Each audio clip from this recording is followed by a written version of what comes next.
আচ্ছা, আপনি কি ধরনের সমস্যায় পড়েছেন এখানে এসে? অন্য কাট লেগে গেছি, সেই জন্য আমার কোনো ইয়া উঠতে আছে না, লম্বার বিচারে পাইতে আছে না, এই সমস্যা, এই লম্বার মানে কি ধরনের সমস্যাটা?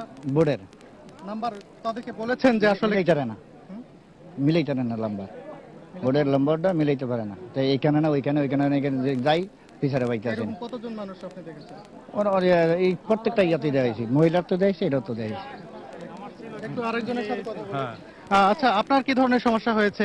আমার যে বাংলাদেশের ন্যাশনাল আইডি কার্ড দিছে, যে নাম্বারটা আছে, এই নাম্বারটা দিয়ে যে সিরিয়াল খুঁজে টোকন নিব, নিয়ে তারপরে ভোট দিতে যাব, আমরা সেই নাম্বার সিরিয়াল খুঁজে কোথাও পাচ্ছি না।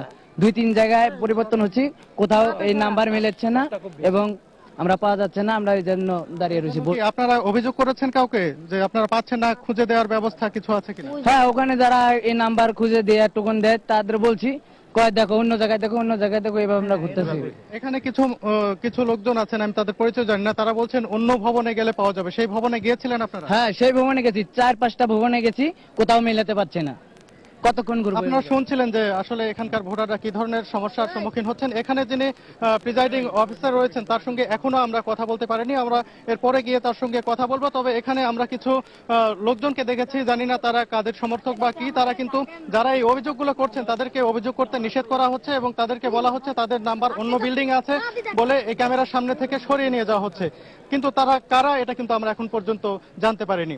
এই ছিল এখানকার সর্বশেষ পরিস্থিতি।